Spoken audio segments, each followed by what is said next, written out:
Baik, saya lanjutkan. Nah, sekarang lebih fokus lagi tentang bagaimana cara orang memahami agamanya. Jadi mode-mode pemahaman agama. Ini nanti menentukan cara berpikir kita dalam hidup beragama, menentukan religious thinking. Tadi saya bilang yang terakhir tadi kan reasoned inquiry. Jadi beragama dengan melakukan pendalaman rasional. Nah, jenis-jenis reasoned inquiry itu kan nanti jadi mode-mode pemahaman agama. Secara umum, cara memahami agama dengan akal itu ada 6 pola. Pola normal ya, nanti saya ada pola ekstrim atau extreme variation. Nah, kita lihat sekarang gimana kerjanya akal dalam memahami agama dalam gaya-gaya tadi. Yang pertama ada model formalis atau literalis. Di model yang pertama ini tugasnya akal hanya sampai pemahaman teks, pemahaman di level isinya teks. Kalau dalam agama ya isinya nas atau literalis itu kan sesuai letterlek, sesuai bunyinya ajaran agama, bunyinya kitab suci. Jadi yang pertama formalistik, literalistik. Ini akal tidak terlalu sibuk, tinggal dipahami ini perintahnya apa, sesuai bunyi ayatnya kalau Al-Quran, sesuai bunyi hadisnya, berarti ya itu yang harus saya jalankan. Nah, ini namanya model pemahaman gaya formalis atau literalis. Ada gaya kedua. Akal itu memahami agama dengan gaya rasionalis strukturalis. Rasionalis strukturalis ini akal kita perintahkan untuk memberikan justifikasi-justifikasi kepada keimanan keagamaan kita. Apa saja dalam agama itu sebenarnya rasional kok. Tinggal kita mau mendalami, menguraikan atau tidak. Nah, ini gaya rasionalis strukturalis. Biasanya nanti ada ajaran apapun dilacak hikmahnya, dilacak rahasianya, dilacak rasionalitasnya, dan lain sebagainya. Ini gaya kedua. Jadi tidak mungkin Allah itu memerintahkan atau melarang sesuatu yang sama sekali tidak masuk akal. Pasti ada rahasianya. Itu strukturalis. Misalnya ada dilarang makan daging babi misalnya. Nah, ini kalau kelompok rasionalis kemudian dicari argumennya. Mengapa kok babi dilarangnya? Oh, ternyata babi itu ada virus ini, ada penyakit ini, ada kelemahan ini, dan lain sebagainya. Ini gaya rasionalis. Kalau gaya formalis, literalis, ya dilarang ya sudah, nggak usah dimakan, selesai. Tapi kalau gaya rasionalis, dia nggak puas kalau hanya begitu. Dia ingin mengungkap aspek rasionalitasnya. Dasarnya apa kira-kira, rahasianya di mana? Nah, ini gaya kedua, mode pemahaman agama. Ada gaya ketiga. Gaya ketiga ini gaya historis kontekstualis. Gaya yang ketiga ini biasanya ketika memahami agama sangat memperhatikan konteks. Jadi, oh ya, kalau untuk konteks Indonesia, ekspresi dalam menutup aurat itu pakai sarung, sementara kalau di Timur Tengah sana pakai jubah. Ini melihat konteks. Jadi melihat aspek historisnya agama. Jadi di kelompok ketiga ini ada pandangan bahwa untuk memahami agama kita tidak bisa hanya berhenti pada teks ajaran, tapi juga harus tahu historisitas dan konteksnya.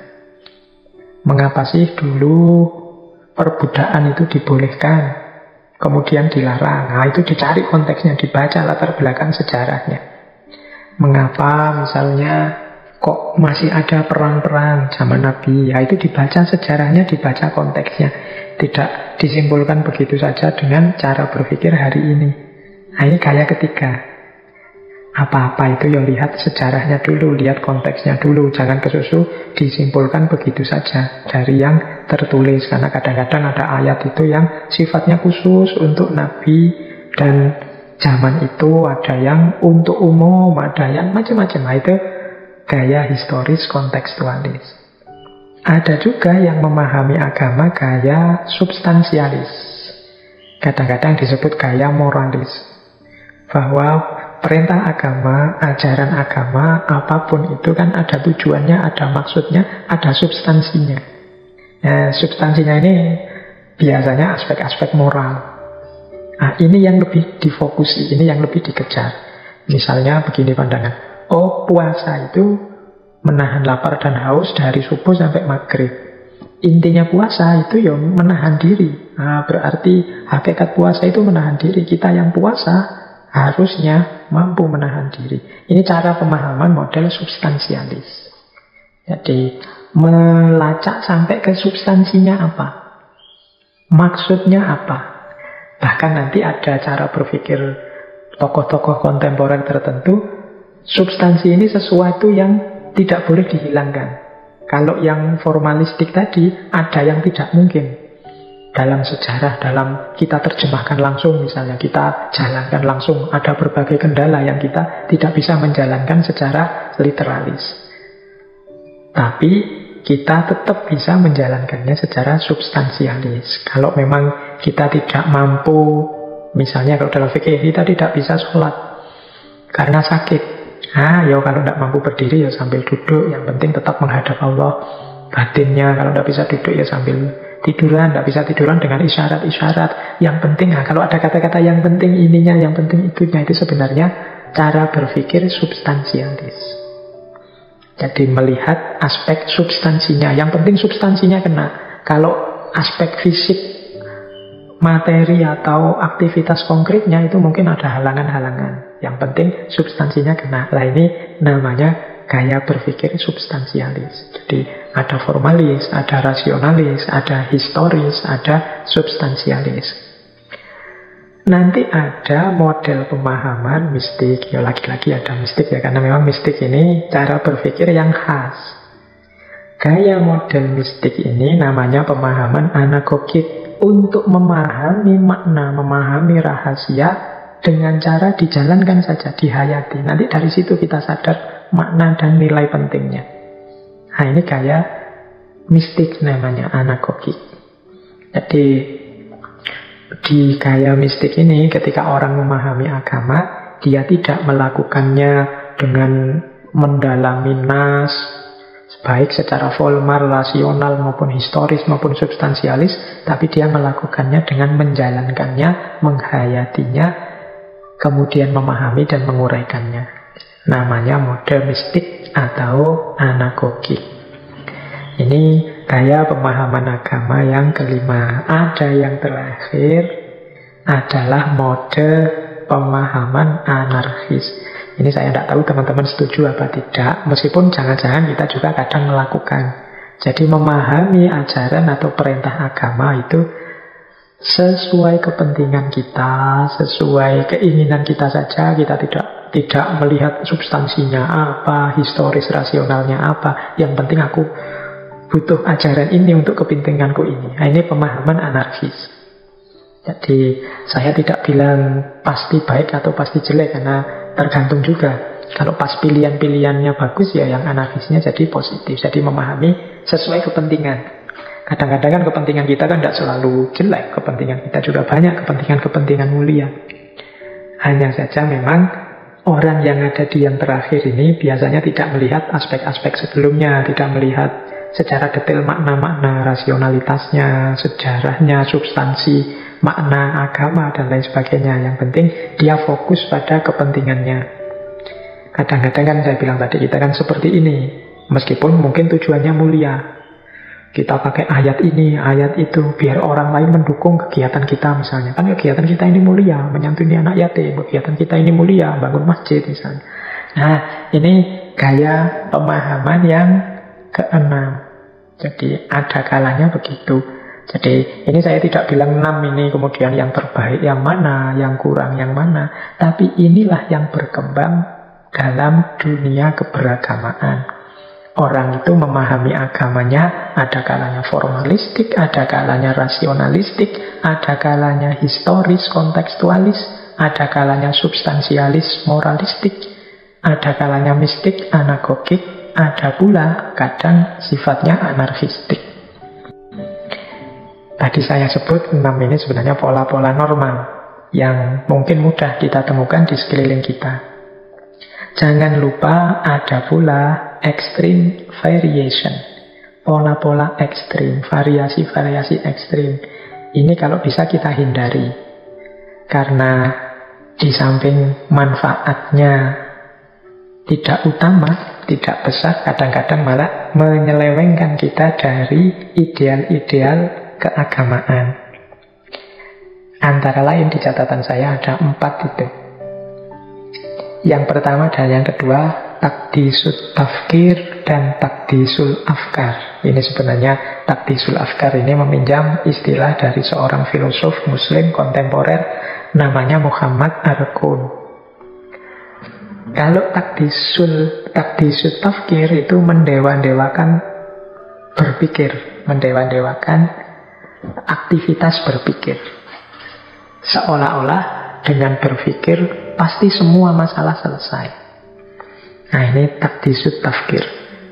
Jadi sebenarnya memang manusia itu ya harus berpikir. Tidak mungkin dia hidup tanpa berpikir. Tapi mensakralkan, mendewa-dewakan berpikir seolah-olah dengan berpikir pasti semua urusan beres.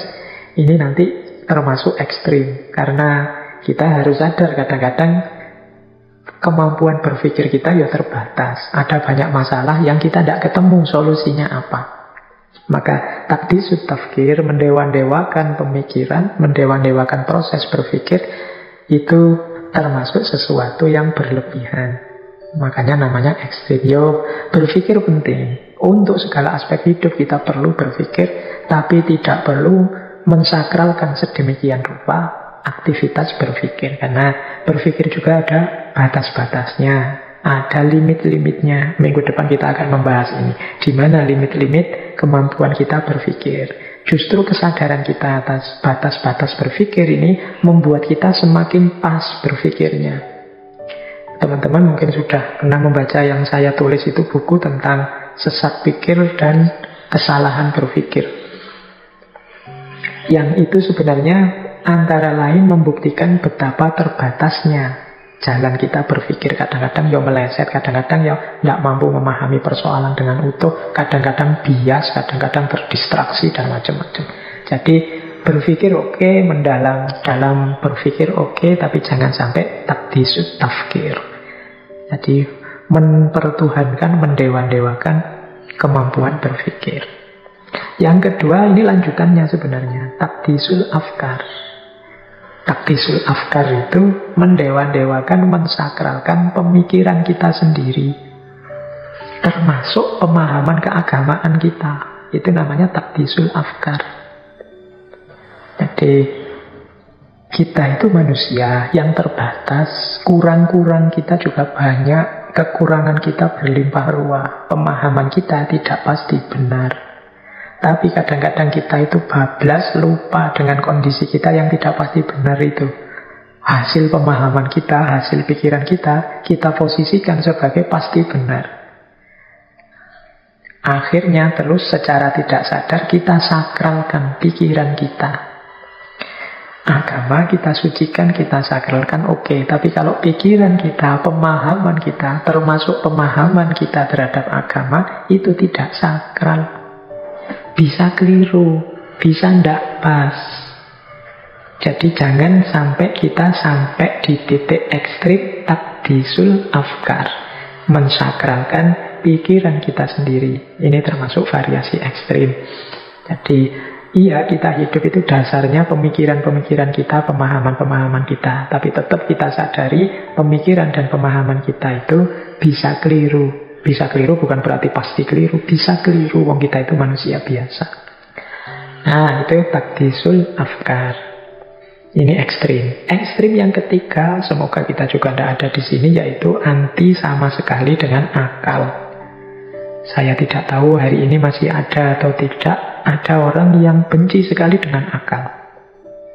Pokoknya memandang akal itu sumber kesesatan, akal itu sumber kerusakan. Jangan lupa bahwa akal pun itu anugerahnya Allah. Akal pun itu hasil dari kasih sayangnya Allah kepada manusia. Nikmat yang luar biasa dari Allah. Jadi, mari kita gunakan tetap meskipun sesuai jalur yang diridhoi oleh Allah. Tapi jangan dibenci, jangan dianti. Jadi, sains itu produknya akal. Akal itu anugerahnya Allah. Jadi sains itu bagian dari kemuliaan yang diberikan oleh Allah kepada manusia. Maka jangan anti sains. Kalau kita anti sains, anti produk akal budinya manusia, kita berarti tidak bersyukur dengan anugerah Allah yang namanya akal budi tadi. Jadi, iya agama penting, ajaran agama itu vital.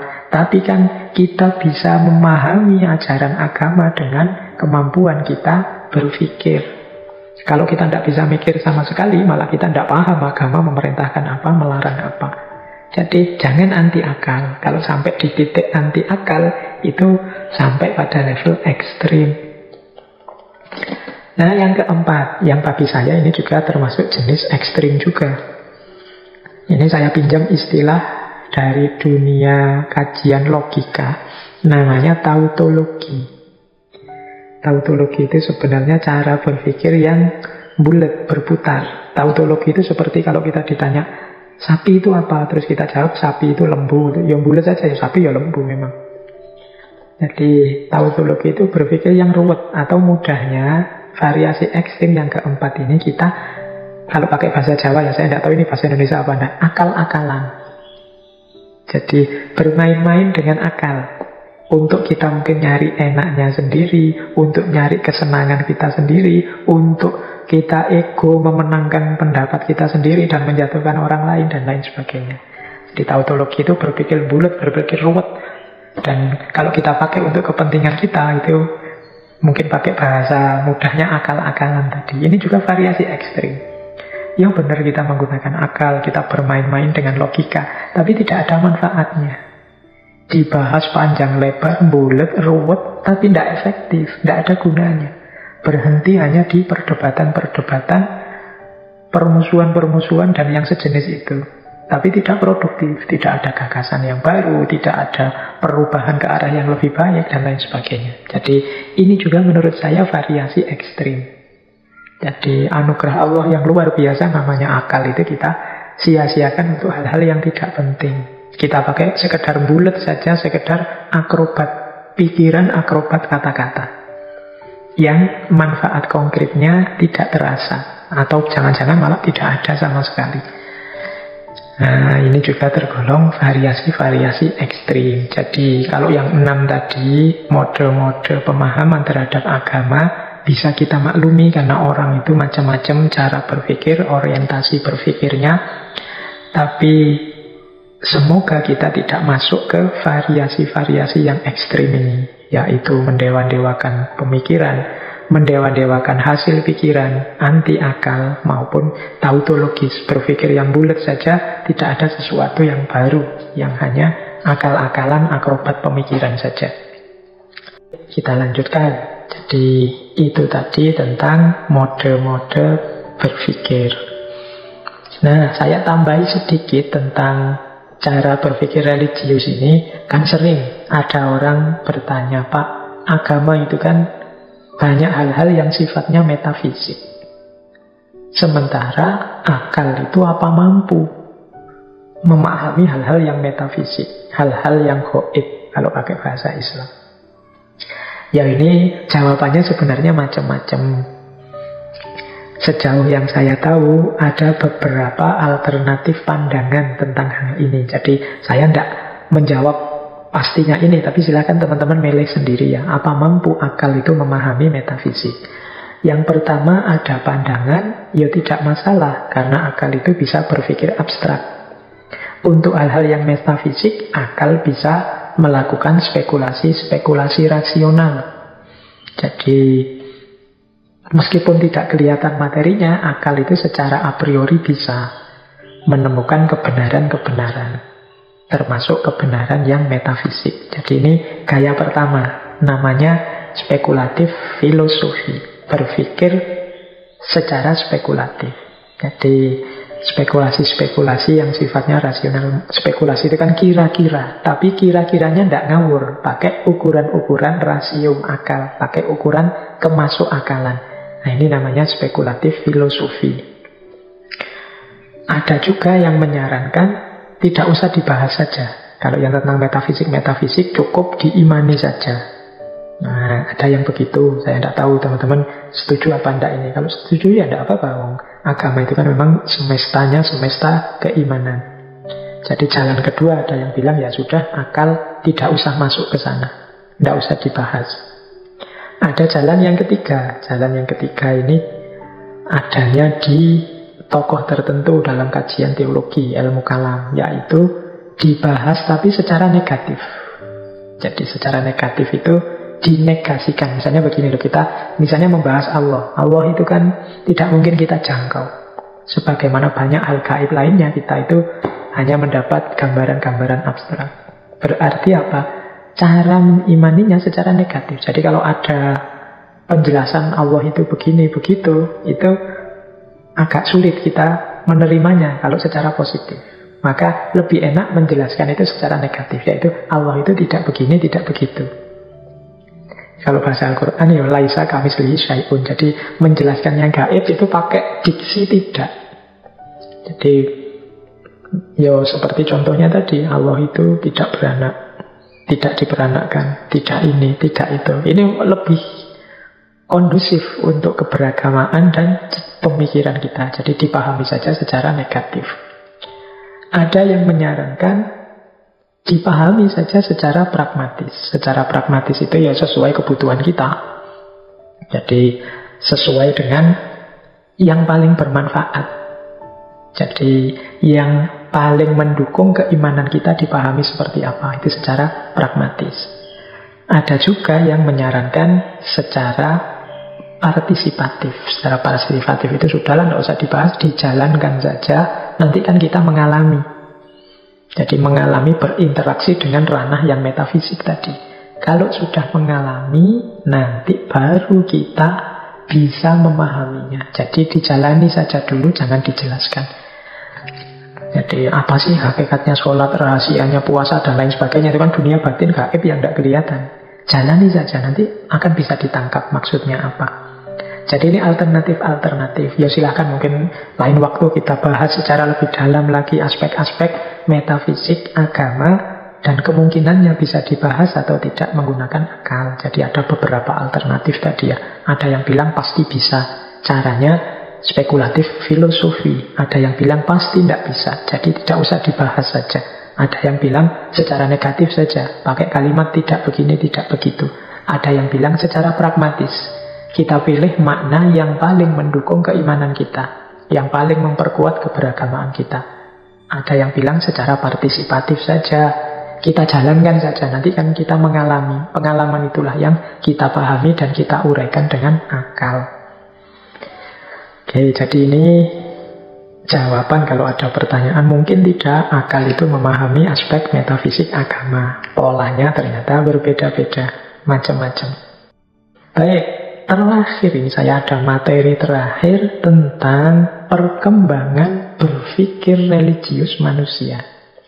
Jadi ini saya ambil gagasan dari James Fowler dalam bukunya Stages of Faith, tangga-tangga keimanan. Jadi beliau ini mengambil beberapa teori psikologi, khususnya psikologinya Jung, untuk menjelaskan perkembangan kapasitas berpikir manusia dari sejak lahir sampai paling matang. Jadi dalam buku Stages of Faith ini, James Fowler menjelaskan ada 6 tingkatan berpikir religius, atau saya sebenarnya menyebutnya 7, tapi disebut di buku itu 6 karena tingkat yang paling awal itu tingkat 0, level 0. Jadi level paling dasar, kemudian level 1, 2, 3, 4, 5, 6. Nah, menutup sesi kita malam hari ini, mari belajar sebentar tentang perkembangan pemikiran keagamaan manusia. Oke, kita mulai ya. Bismillah. Yang pertama, stage 0. Stage 0 itu ya berarti sejak bayi usia 0 tahun. Namanya fase undifferentiated faith. Fase undifferentiated faith ini dari usia 0 tahun, berarti baru lahir, sampai usia 2 tahun. Ya, ini disebut fase 0 karena bayi belum bisa apa-apa.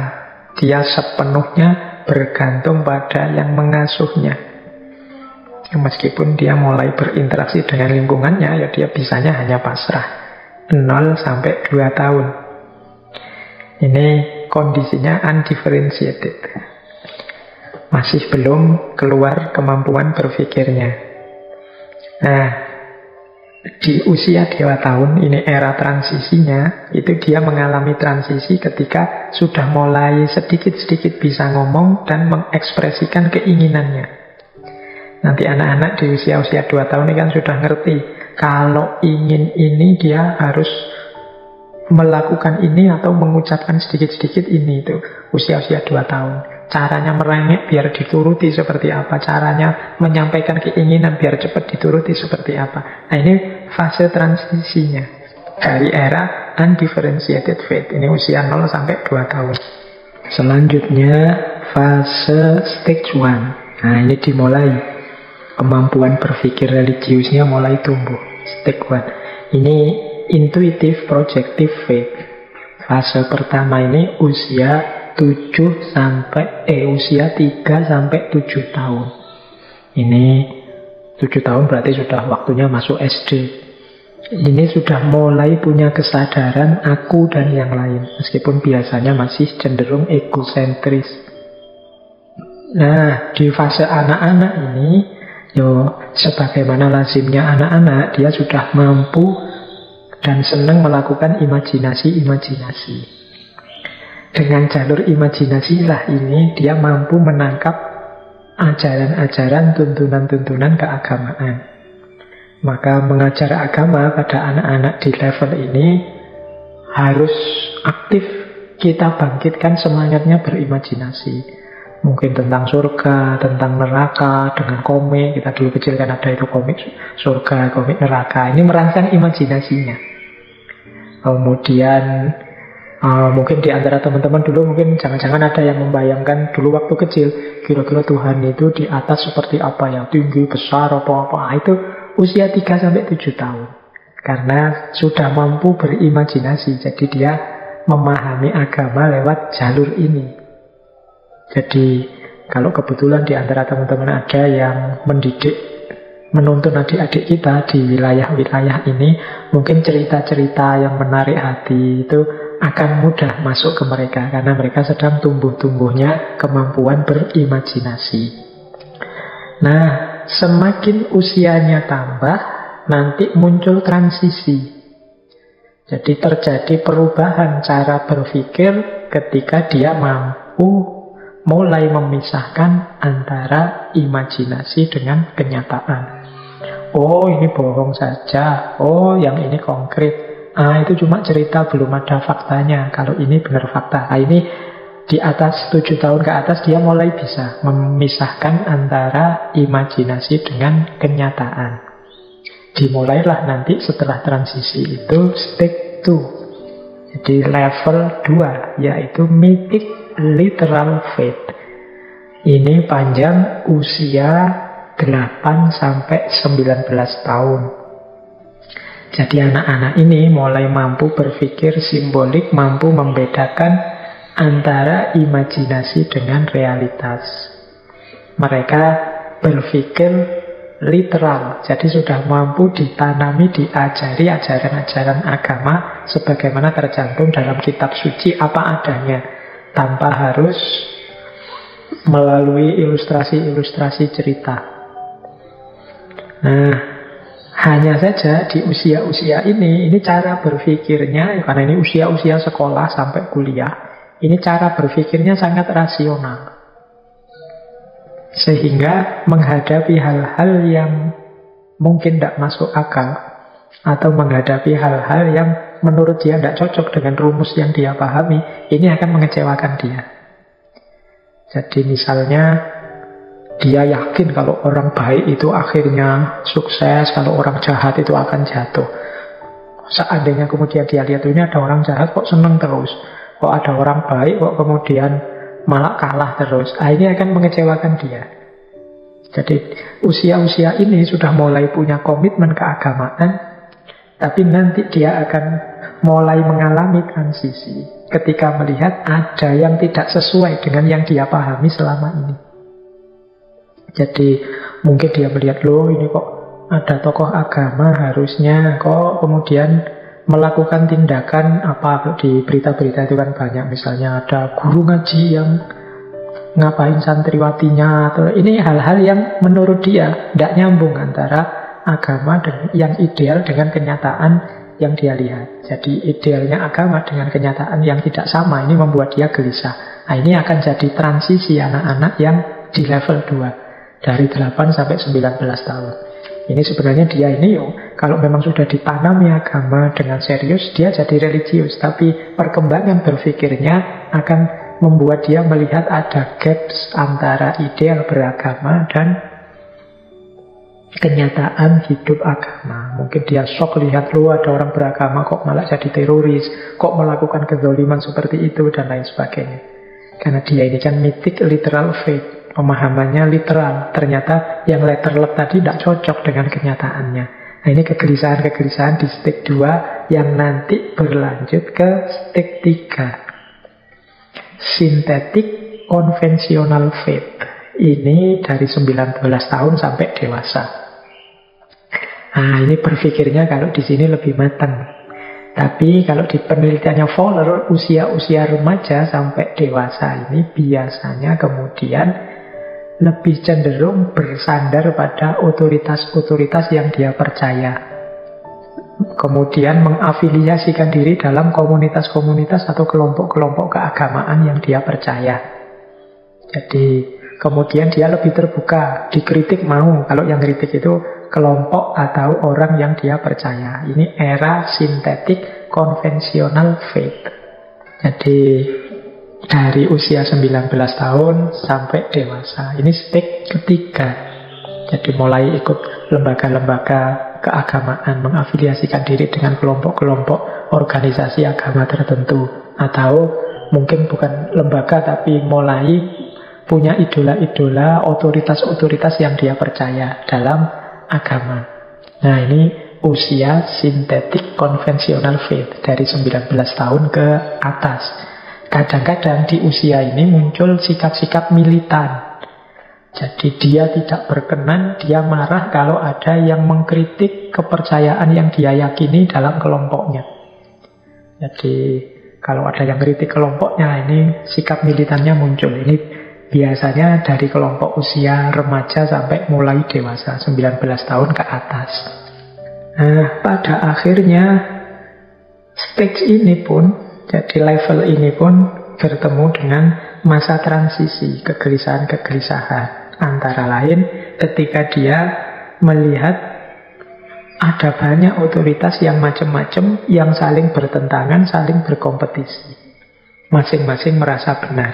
Nah, ini memunculkan kegelisahan tersendiri. Aku sudah milih si kelompok ini, tapi masih ada kelompok itu, masih ada kelompok yang lain. Masing-masing dengan kebenarannya sendiri. Apakah memang salah semua, yang benar aku saja, atau seperti apa? Nah, transisi ini akan membawanya pada stage 4, tingkatan keempat, perkembangan pemikiran keagamaan. Ini kalau ikut teorinya Fowler, ya dari orang sudah dewasa penuh sampai paruh baya. Kalau dari sisi usia, orang yang mampu melakukan refleksi keimanan, individuatif, reflektif faith.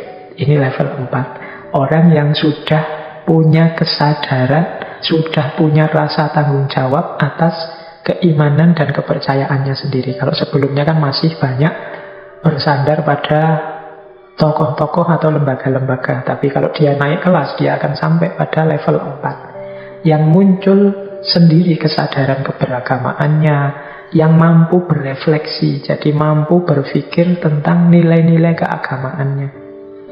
Jadi dia tahu agama menyuruhku ini, tanggung jawabku sebagai umat harus melakukan ini, dan lain sebagainya. kadang-kadang di fase ini muncul ketegangan antara hasil refleksinya dengan komitmen kelompoknya. Karena tadi di fase sebelumnya kan sudah mengafiliasikan diri dengan kelompok tertentu. Tapi di fase 4 ini kadang menurutku hasil perenunganku yang benar kok ini ya, tapi di kelompokku yang diajukan diyakini benar ini ya. Kadang muncul ketegangan dalam hal ini. Nah, di fase inilah nanti muncul transisi lagi. Transisi ini kadang orang menyebutnya kesadaran spiritual. Jadi tidak sekedar ada di level formal keagamaan, tapi dia juga sudah mulai menjangkau wilayah spiritual. Jadi ada ranah spiritual yang kompleks, yang ini tidak dapat dijelaskan sepenuhnya dengan akal secara logis. Dia lebih pada didalami dan dihayati. Jadi di level 4 ini mulai muncul kesadaran spiritual. Tidak sekedar menjalankan agama, tanggung jawab sesuai dengan norma-norma agama, tapi dia mulai masuk lebih dalam ke ranah spiritual. Nah, kalau dia melanjutkan levelnya, karena tidak semua orang setelah level 4 ini melanjutkan perjalanannya ke level 5. Nanti kalau menurut istilahnya Fowler ini level conjunctive faith. Di level 5 ini tidak semua orang mau melakukan perjalanan ke level ini. Ini sering orang menyebutnya ini sudah level spiritual. Jadi di level 5 ini orang sudah mulai luas wawasannya, khususnya dalam ranah spiritualitas. Bahkan kata Fowler ini orang di level ini bahkan terbuka untuk berdialog, berinteraksi dengan agama yang lain. Tidak lagi eksklusif, tapi tetap berpegang teguh pada agamanya, hanya saja sekarang beragamanya di level spiritualitas, tidak lagi di level formalistik. Nah, jadi dia memahami agamanya secara lebih komprehensif, lebih utuh. Di sini dia sadar keterbatasan kemampuan berpikir manusia. Ini era ketika orang sudah mulai namanya tercerahkan. Jadi mulai sadar, ini stage 5. Jadi dimulainya pencerahan itu di stage 5 secara spiritualnya. Nah, nanti ada transisi. Jadi di level 5 ini orang tercerahkan secara individu. Nanti ada transisi lagi, yaitu transisi kesadaran dia bahwa mosok aku tercerahkan sendiri, mosok aku jagoan sendiri, mosok aku jadi orang yang tinggi spiritualitasnya, egois tapi sendirian. Nah, transisi ini kemudian membuat masuknya level terakhir, level paling tinggi, yaitu universalizing faith. Jadi keimanan yang universal. Maksudnya keimanan yang universal itu dia tidak berhenti pada pencapaian puncak keimanannya kepada Tuhan, tapi dia juga berjuang untuk menyebarkan ketercerahannya kepada yang lain. Jadi dia ini hidup sudah dalam ranah ilahiyah, ketuhanan. Kata Fowler, hidup dalam cinta, dalam keadilan. Kemudian dia punya visi untuk mengajak yang lain bersama-sama menaikkan level keberagamaan sampai ke ranah spiritualitas. Jadi ini biasanya level 5, 6 ini kita temukan banyak dalam ranah tasawuf atau ranah mistik. Kalau level 5 itu pencerahan individual, kalau level 6 itu menyebarkan ketercerahan tadi pada yang lain. Jadi mengajak yang lain untuk ikut sama-sama tercerahkan. Kalau level 4 itu ketika orang mulai bertanggung jawab terhadap kepercayaan dan keberagamaannya. Sementara level 3 ketika orang bersandar pada otoritas-otoritas dan komunitas-komunitas. Dan di level 5 itu mulai munculnya semangat keberagamaan. Di level 2 itu orang mulai muncul semangat keberagamaan. Meskipun secara one dimensional, secara literal, letterlek. Jadi kalau diurut itu level 0 itu belum ada sama sekali kemampuan berpikir religius. Level 1 berpikir intuitif, projektif. Jadi level 1 itu umur 3 sampai 7 tahun, itu dia sudah mampu berimajinasi dan berpikir religius dengan jalan masuk lewat pintu imajinasi-imajinasinya. Level 2 dia mulai mampu berpikir literal, letterlek, ini ajaran agama, ini harus aku lakukan, ini jangan aku lakukan. Jadi itu level 2. Level 3 mulai punya kesadaran aku harus bersandar pada otoritas-otoritas. Mulai ikut kelompok-kelompok yang dia yakini punya kapasitas untuk dia ikuti sesuai dengan visinya. Itu level 3. Setelah itu level 4 sudah tidak lagi sangat tergantung dengan kelompoknya. Dia mulai berpikir, menganalisis sendiri, bertanggung jawab sendiri terhadap keberagamaannya, meskipun kadang-kadang tabrakan dengan komunitasnya. Kalau memang lanjut level 4 ini, meskipun tidak semua orang mau, dia akan naik ke level 5. Ini level spiritualitas, ketika orang mulai masuk ke ranah spiritual, mengalami pencerahan individu. Dan puncaknya adalah level 6, ketika dia tidak hanya mencerahkan atau tidak hanya tercerahkan dirinya sendiri, tapi dia juga mencerahkan yang lain. Nah, ini level 6. Ini teori perkembangan pemikiran keagamaan. Ini mengambilnya dari bukunya James Fowler, Stages of Faith. Silahkan teman-teman cari bukunya ini. Saya hanya mancing saja. Boleh setuju, boleh tidak. Semua yang saya sampaikan hari ini mungkin lebih dalam bentuk pancingan-pancingan untuk kita lebih serius dalam beragama. Khususnya dalam kita memahami diri kita sendiri dulu. Kita itu ada di level mana, perkembangan pemikiran keagamaanku seperti apa, mode pemahaman agamaku seperti apa. Jangan-jangan aku ini termasuk yang variasi ekstrim tadi. Jalan beragama yang aku ambil seperti apa, model ritual ibadah sajakah, atau fokus ke akhlak, atau pasrah saja, atau punya idola-idola karisma-karisma, atau model mistik, atau model rasional. Kesadaranku itu formalistik, intelektualistik, mistik, apa profetik, dan lain sebagainya.